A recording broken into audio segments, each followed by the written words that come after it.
wanted to put a screencast together to finish up on solving equations. Let's take a look at this first example I have here. I'm going to put a 1 there and circle it. I'm solving for x. The first question is he SAD mappable? In other words, can I solve for x just by getting x alone by doing the reverse of the order of operations? Well, I see there are two different x's in the problem. I see there's an x here, I see an x right here, and an x right here. But since it's the same kind of x, I know I should collect all those x's to the same side of the equal sign, and then just SAD map the equation. Now the first thing I notice is that I have a parentheses on that right side. So to get rid of the parentheses, I'm going to distribute the 2 to the 2x and to the 5 halves. The left side stays the same as 4x minus 5, and the right side becomes 4x minus, let's see, 5 halves times 2, which is 2 over 1. I can do a little dance here, and the 2's cancel, equals that. Now, at this point, I want you to think about the left side of this equation actually matches the right side of that equation. What does that mean to you? Now remember, we want to find numbers that satisfy this letter x, right? This variable x. What numbers would that be? Now let's go ahead and continue solving. I'm ready to now collect my x's to one side. I subtract the 4x from the right, and I subtract the 4x from the left. Now on the right, those cancel. But if you notice, the x's on the left also cancel, and I'm left with negative 5 equals negative 5. Well, in this situation, anytime the variable totally eliminates itself from the equation, and you're left with some number like negative 5 equaling itself, negative 5, we know that this is a signal that the solution to be all real numbers for x. And that means that you can pick any number in this real world, plug it in for the x in the left side of the equal sign, pick a number, plug the same x in for the right, and you know that the left side would match the right side. Okay, so now let's take a look at the second example. In the second example, I've got two variables, an x and a y. In this problem, I'm solving for the letter y. The first thing I notice is that I've got a fraction. I don't like fractions, so I want to get rid of the 3, but I also need to get rid of this denominator of 2. So I say to myself, what's the LCD between 3 and 2? It's a 6. I know that if I multiply this first fraction by 6, that 6 on the top would cancel with the 3 on the bottom. If I multiply the second fraction by 6, that 6 would cancel out the 2 on the bottom. Now, don't forget that if you do something to one side of the equation, you have to do it to the other side. So if I multiply the left side by 6, I'd also have to multiply that 4 by 6. Even though nothing cancels, he still has to get the 6. Some people like to just distribute a 6 to all the terms in the equation. It's a personal preference. Now, doing some simplification, 3 goes into 6 2 times, and then 2 times 2 is 4x. Minus 2 goes into 6 3 times, and 3 times y is 3y. Equals 6 times 4 is 24. Now by doing this, I've made an equation that no longer has any fractions, so it's going to be a lot easier to manipulate the equation and work with the numbers. Okay, so now in this one, again, I'm trying to solve for y. So to get him alone, I have to move the 4x and the negative 3. To move the 4x, he's an added or subtracted amount, so I'm going to subtract 4x from both sides. When I do that, I get negative 3y equals negative 4x plus 24. Now some of you might have been thinking, hey, why not write 24 minus 4x? And you can, I'm not saying you can't, but later on in this book and then this year, we're going to talk about a particular form whenever you have x's and y's in an equation. All right, now to get y alone from here, I'm going to divide by negative 3 to cancel out the negative 3. But remember, if you divide one term by a number, you have to divide all the terms by that number. So I divide the negative 4x by negative 3 and the 24 by negative 3.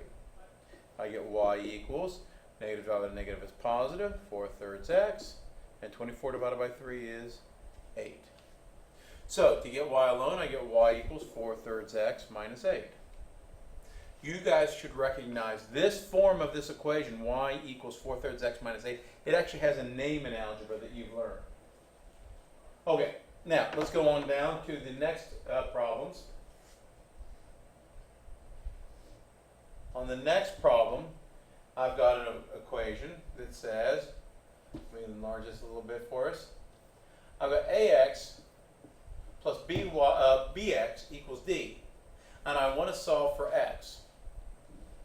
Now in this problem, I know that I can't solve for x unless I can combine those into a single x.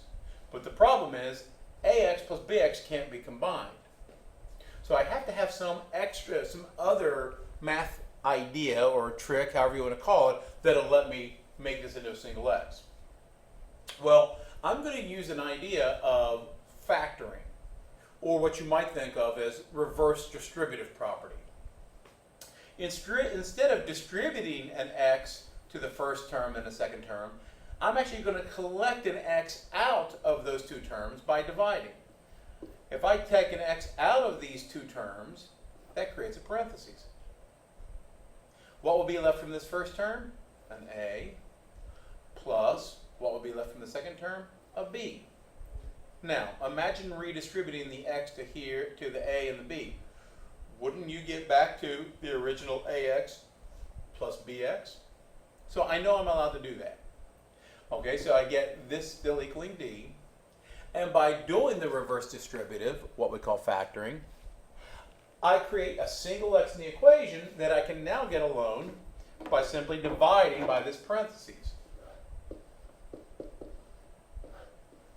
When I divide both sides by a plus b, I get x equals d over a plus b. And now that I've got x alone, I'm done. Guys, that's an important concept that you really want to know how to do and master before the test. Okay, take a look at the next example, the last example. Sorry. On this problem, I'm solving in this equation for b. Now, the first thing I notice is I've got three fractions, but the fractions aren't the fractions don't have numbers in the denominator. They actually have variables. Well, it's the same idea. I say to myself, I need to cancel out the a on the bottom, the b on the bottom, and the c on the bottom. What can I multiply by that would cancel out an a, b, and a c? Well, how about ABC? If I multiply a times b times c times all of the terms, including the one on the right, watch what happens. When I multiply the first fraction by ABC, the a on the top cancels with the a on the bottom, and you're left with BC. BC times 1 is just BC. Plus, the b's canceling gives me AC, plus the c's canceling leaves me with AB. And on the right, I'm still left with just ABC. Well, since I'm solving for b, I need to collect all my b's to one side of the equal sign. This BC right here needs to be moved over to the right, and this AB also needs to be moved over to the right. So I subtract BC and AB across, and what I get is AC equals ABC minus BC minus AB.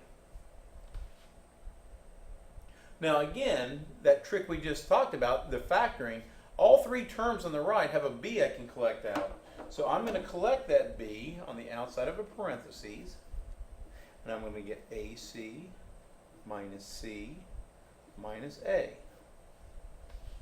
Now as you can see from here, all I need to do is divide that parentheses to the other side,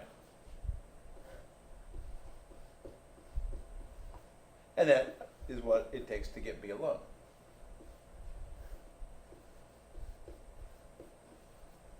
And I've just solved the equation for b. Hope this is helpful to you, and I will see you in class.